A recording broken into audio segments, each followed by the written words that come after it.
In this moment, I invite you to picture a goal you want to pursue. What would it feel like, be like to be there? Now consider where you are. What are the steps you would need to travel from here to there? Are those clear and defined, or a little more cloudy and murky? Today, I want us to consider the space, the place between where we are and where we want to be. Visualization exercises have been long documented as an effective way to help us get to that goal. As an organizational psychologist, I have come to a new appreciation that while I love the goals, that's not where I work. I work in the space between here and there, the space between where my clients are and where they want to be.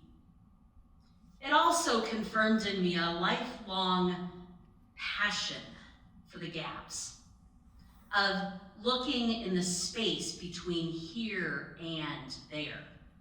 And while the goal is appealing, I love the process. I love the journey of exploration, of experience, of testing things out, and even some frustrations along the way. Actually, you can ask members of my family that once we've picked a destination, there might be some changes in my roadmap. In fact, often it includes a bonus 3-hour drive on low-maintenance roads with breathtaking views, all for the experience of getting there, when a 1-hour trip on the interstate might have been a whole lot shorter. It's been a theme present throughout my life. While the destination is there, it's the journey I love.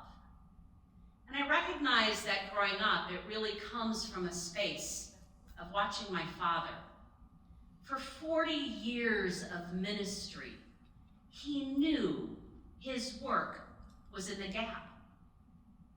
He understood and was called upon to do his work in the space where people were. And much of that was in space that were full of hurts and hardship, of loss and longing. And he understood the power of being present.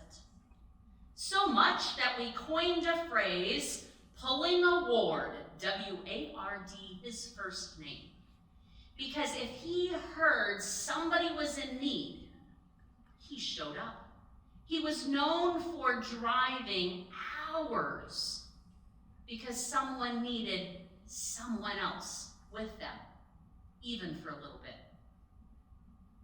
He didn't show up with a goal. He didn't ask them why they were in that space. He sat there with them and lifted them, carried that weight with them, and understood that his space, his place in that gap was to experience it with them. So why would I want to talk about gaps today in this precious time and these limited moments as part of this event? Because gaps are all around us.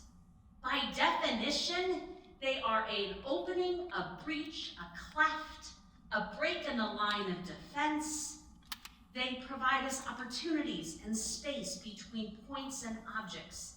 They may even be an interruption of continuity, but they are an opening or the possibility. When I teach within college classrooms, our goal as part of a college is to get students from where they are to where they want to be. What do they want to learn? What do they want to accomplish? And likely that's graduation.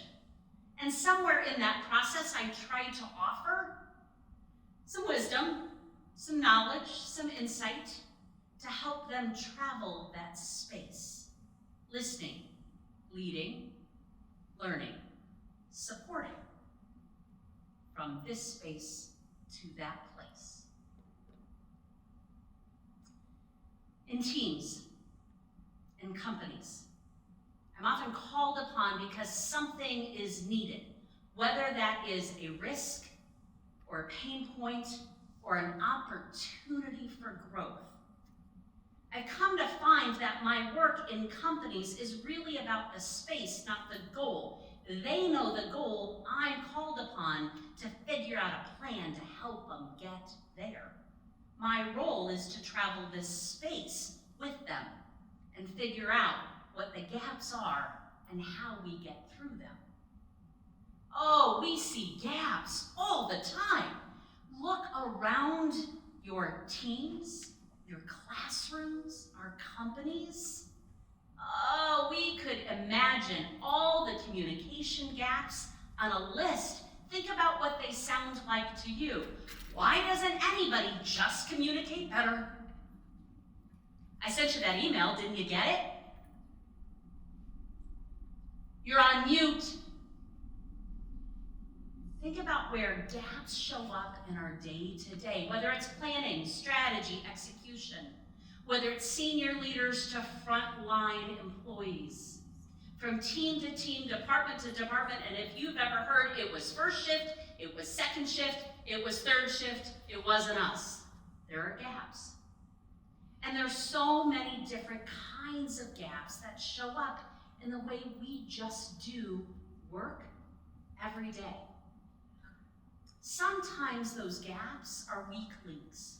A person or a process is not supported. They don't have the resources they need, and therefore we have a lack of performance.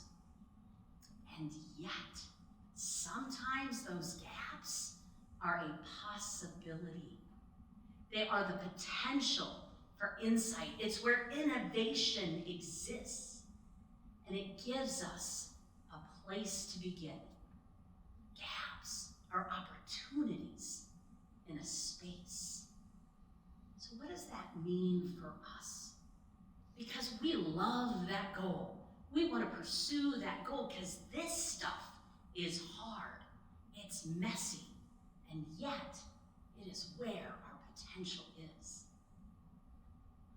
Throughout history, and recently, in the last years, we have gone through some collective gaps.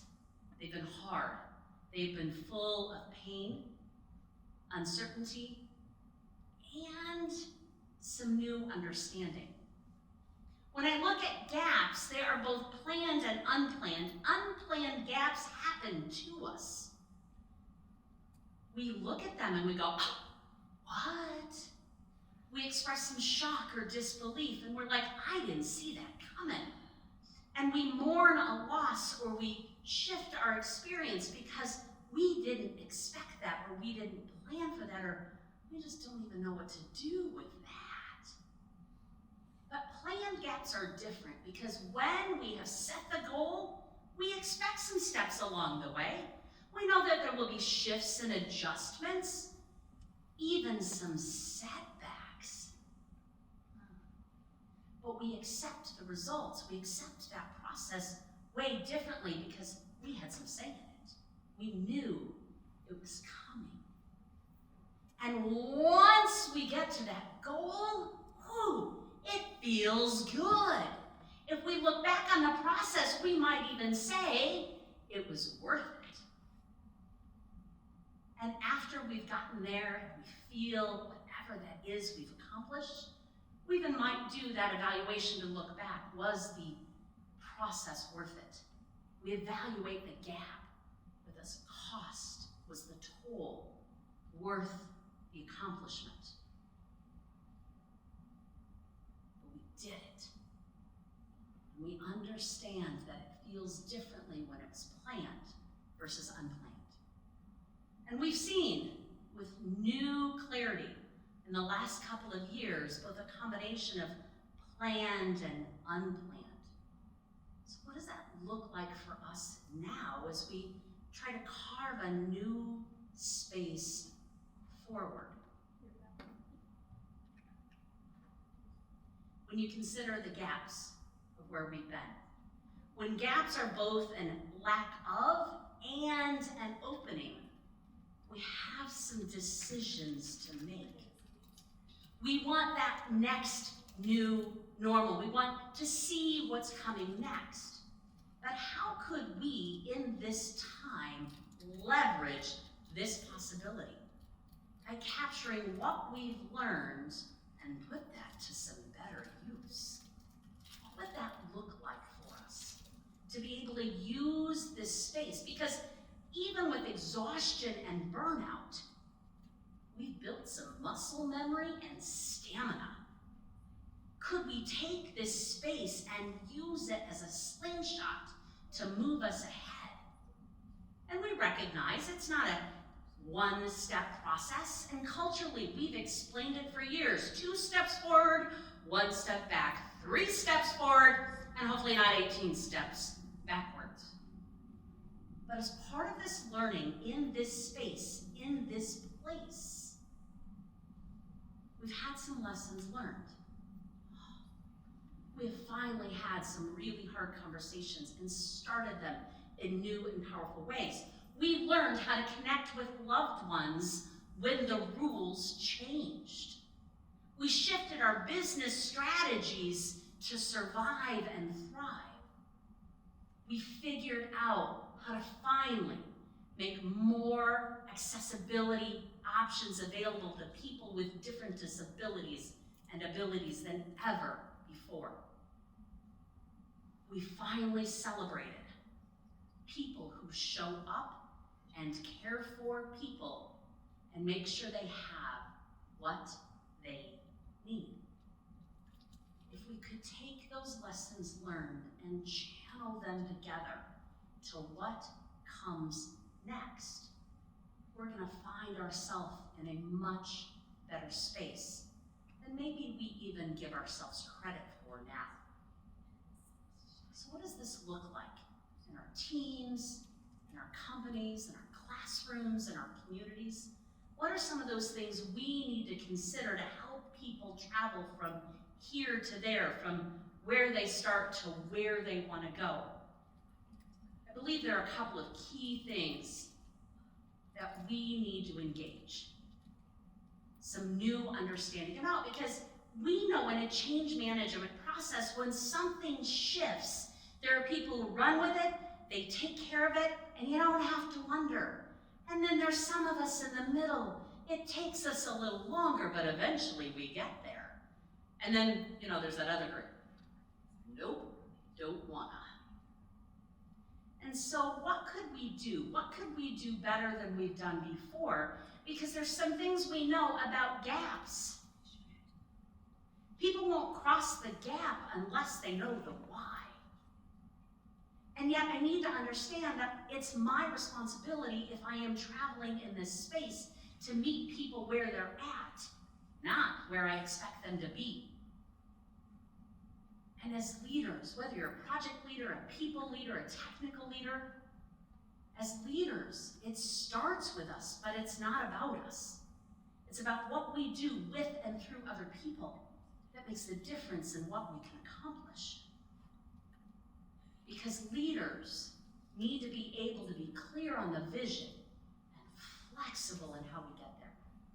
But we carry the weight of this responsibility. And we have to equip the people. If we are moving across those gaps to that goal, they need resources. And secure leaders give power away. They build trust, and they have hard conversations. They listen, and they ask questions. They apologize and own up when they need to. They judge less, help more. So here's our opportunity in this space to restart the conversation from here to there. Number one, we need to see the gaps. Where have people been left out? Where are they hurting? Where's the space between here and there? See the gaps with new insight, and don't pass by them, overlook them, or pretend they don't exist. Number 2, honor the gap. It's there. What can we do to recognize that we would not have been the same without it? And learn from the gap. Number 3, how can we use this space, this place, to be more understanding, kinder, smarter, better people for each other? A number of years ago, I was dropping my daughter off at school, and I made the very parental comment as she got out of the car, "Learn something today." And being who she is, she looked back at me and said, "You too, Mom, you too." In this space, as we restart the conversation to what comes next, we all have something to offer, and we all have something to learn. I look forward to journeying with you on what comes next. Thank you very much.